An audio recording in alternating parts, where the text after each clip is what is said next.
প্রধানমন্ত্রীর press conference নিয়ে বিস্তারিত আলোচনা হতে পারে যে প্রেস কনফারেন্সে কি ছিল কি নেই। প্রেস কনফারেন্সের বেশ কিছু সীমাবদ্ধতার কথা আমি বিভিন্ন সময় আলোচনা করি।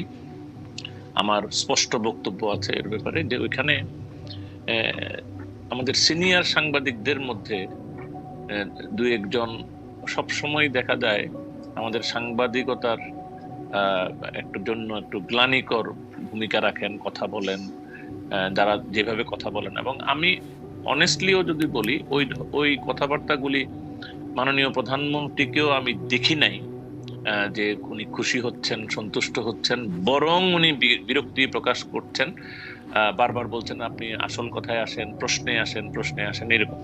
সো মাননীয় প্রধানমন্ত্রীর এই প্রেস কনফারেন্সের নানান দিক আছে।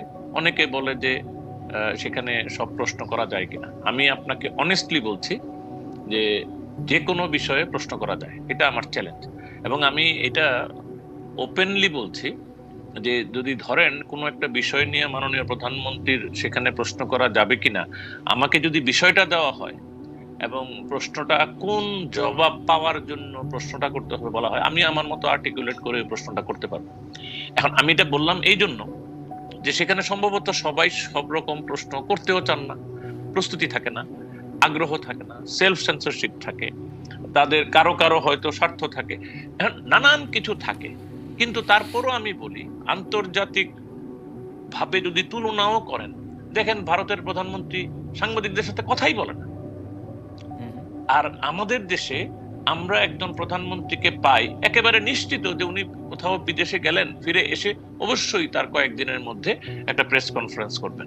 তো এটা তো একটা অলমোস্ট নিশ্চিত জায়গা প্রধানমন্ত্রী কথা বলতে চান। আরো যদি আপনি লক্ষ্য করেন যে even if it is about America, ওইখানে সাংবাদিকরা প্রশ্ন করতে পারে, কিন্তু প্রেসিডেন্ট কি সব প্রশ্নের জবাব দেন তো না।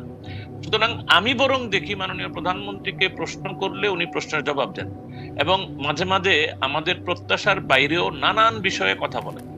এখন পৃথিবীর কোথাওই কোন নেতারাই সব কথা অকপটে বলে? এটা কি রাজনীতিতে এটা কি বলা যায়? এই প্রশ্নটাও আমার জবাবের অংশ হিসেবে এই প্রশ্নটা আমি করছি। সুতরাং আমি মাননীয় প্রধানমন্ত্রীর সাম্প্রতিক প্রেস কনফারেন্সে আমি যেতে পারি নাই, কিন্তু আমি যেটুকু জানি সেটুকুতে বলছি যে এটাতে ধারাবাহিকতার কোনো ব্যত্যয় হয়নি। ধন্যবাদ। নাইবে, আমি একটা শুধু প্রশ্ন করতে পারি যে যদি ছোট করে আপনি উত্তর দেন যে আপনি অন্যান্য দেশের প্রধানমন্ত্রীর সঙ্গে তুলনা দিচ্ছিলেন, যেমন ভারতীয় প্রধানমন্ত্রী আসলে প্রেস কনফারেন্সই করেন না, সেই অর্থে সাংবাদিকদের মুখোমুখি হন না। মার্কিন যুক্তরাষ্ট্রের প্রেসিডেন্ট প্রেস কনফারেন্স করলেও সব প্রশ্নের জবাব দেন না। এইটা কি এরকম হইতে পারে যে আমাদের প্রধানমন্ত্রী আসলে সাংবাদিকদের এমনভাবে স্ক্রিনিং করেন যে তিনি খুব ভালো করে জানেন যে তাকে আসলে কোনো আলটপকা প্রশ্নেরই মুখোমুখি হইতে হবে না।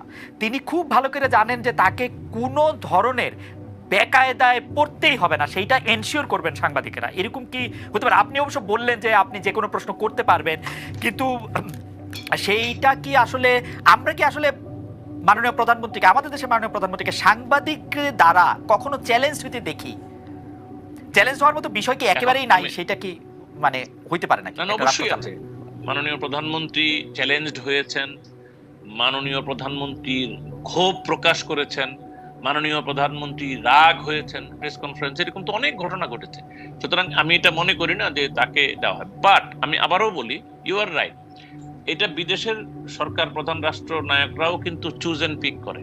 মনে করেন সবার প্রশ্ন তো নেয়ও না, সবাইকে প্রশ্ন করার সুযোগ দেওয়া হয় না। তারা সেটেল করে যে আমি ওর প্রশ্ন নিব, ওর প্রশ্ন নিব, ওর প্রশ্ন নিব। তো এটা তো আমরা দেখি, সুতরাং আমরা তো এটা জানি। আমি কিন্তু এটা বলতে চাচ্ছি না যে আমরা প্রধানমন্ত্রীর কাছ থেকে আরো ডিটেইল এক্সামিন করার মতো প্রশ্ন আমরা করতে পারি কিনা। আমাদের টপিকগুলি দেখেন, আমাদের এখানে ব্যাংক লুটপাট, এগুলো নিয়ে মাননীয় প্রধানমন্ত্রীকে প্রশ্ন করা হয়েছে এবং উনি অবশ্যই এর জবাব দিয়েছেন। আপনি যদি দেখেন অন্যান্য দুর্নীতির বিষয় নিয়ে বিভিন্ন সময় প্রশ্ন করা হয়েছে। আমি একটা কথা শুধু বলে রাখি, আপনি আবার এটাও লক্ষ্য করবেন আমাদের এখানে তুলনামূলকভাবে ইয়াং সাংবাদিকরা মোর জার্নালিস্ট লাইক প্রশ্ন করে। মোর দি পার্সন ইজ সিনিয়র, তত বেশি দেখবেন অন্য যে জিনিসগুলি আমরা সবসময় অপছন্দ করি সাংবাদিকতার ভিতর থেকে।